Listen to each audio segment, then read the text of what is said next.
Well, how's everybody doing today? Now, I know it's been a while since my last upload, and I do apologize for that, but I've managed to get another story for y'all today. This one is another another tale of a somber sort, but in a way it is deserved, even if only slightly. At least the one that the story is about deserved the outcome when you really consider it. Now, it's another story of fae or fairies and how peculiar they are. But I don't believe it's another Irish tale. It's simply one without origin, or at least without an origin that I could find.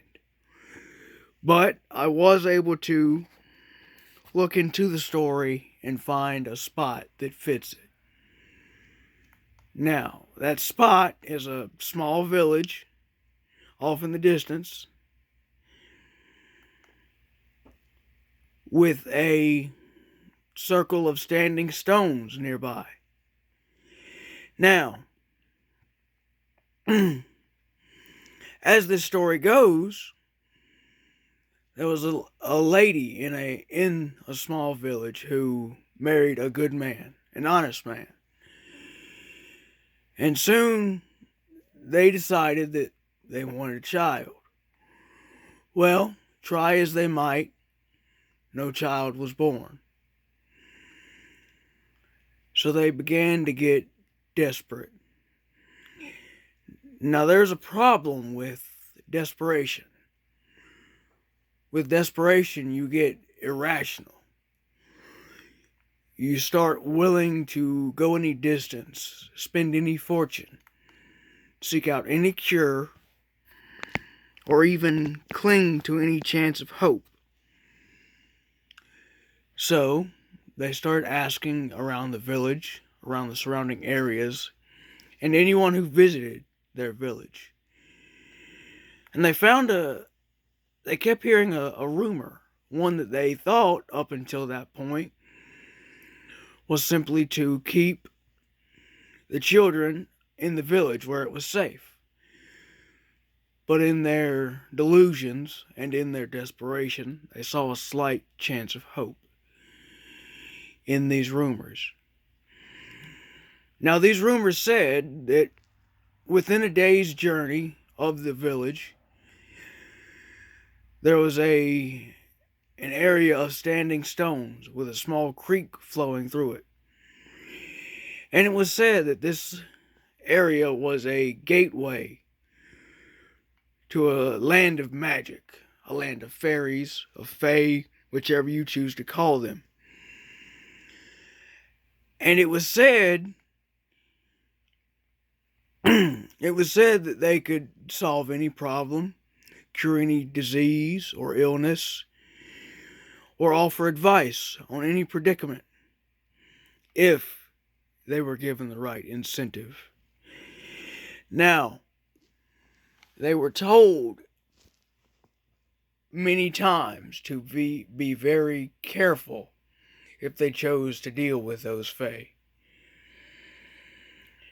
Well, they figured that it would be good to at least see if there was any merit to these rumors. And so they traveled the journey to the area of standing stones.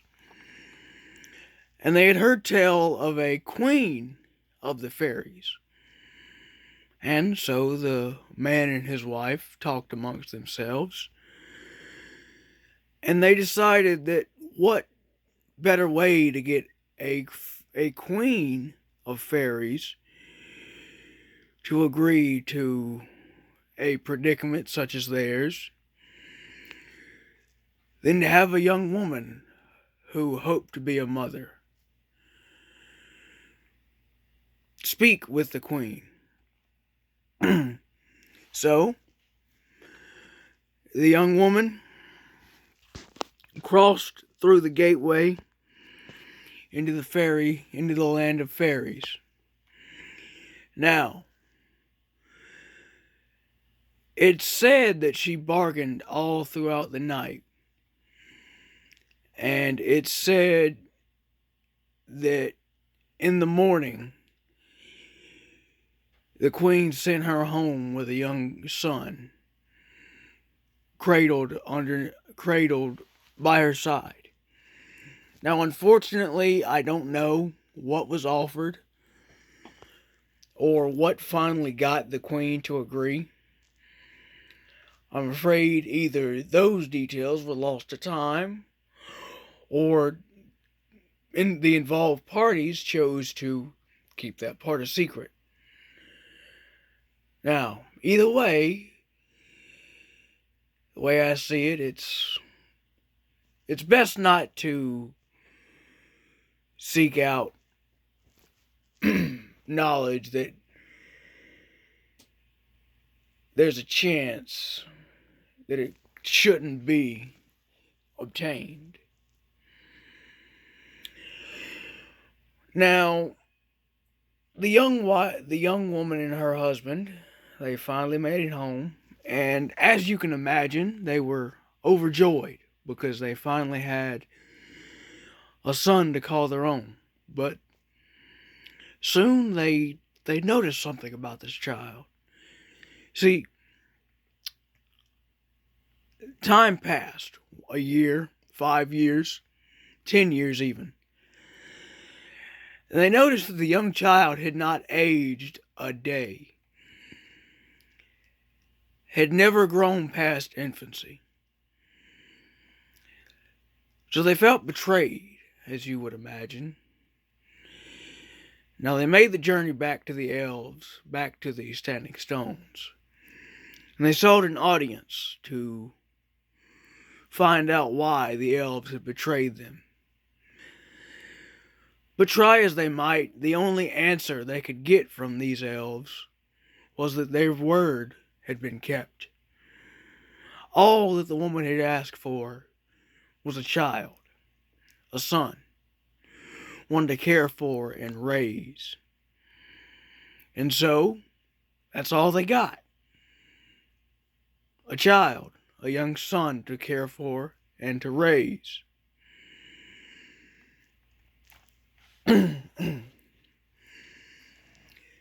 These fairies, it said these fairies had long since realized that when dealing with humans, it's best to be very precise and give them exactly what they ask for. Nothing more, nothing less. Otherwise, you would get their anger. You would earn their hatred. So, these fairies, as I've heard and as I've been told, knowing this, only gave her what she asked for.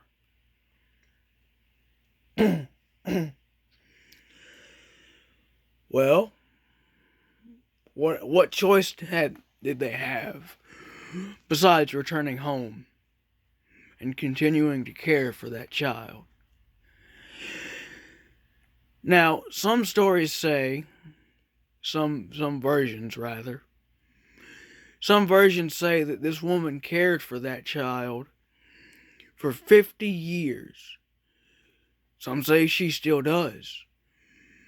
Only that she's retreated into the land, back into the land of Fae, where there is safety, where there is sustenance, and where there is assured protection.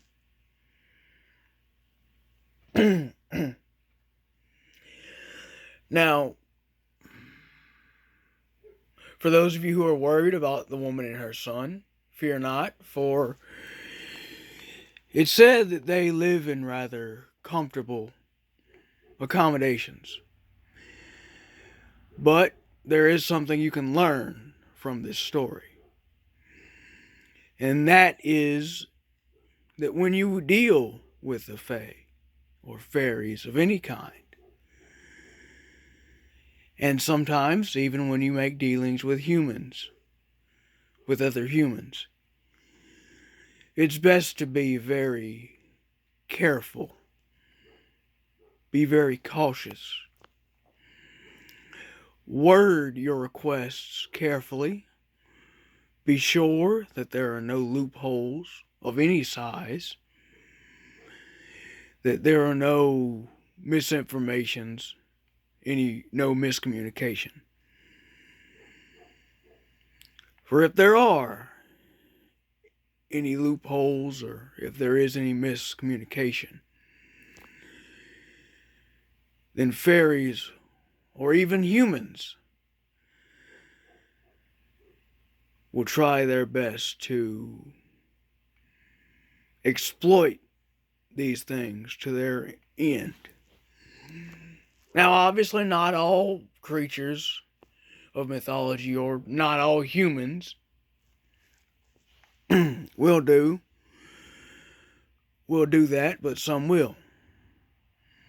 And so, it's best to take a lesson from the story of this young wife and her negligence of listening to warnings. Till next time, y'all stay curious, but stay cautious.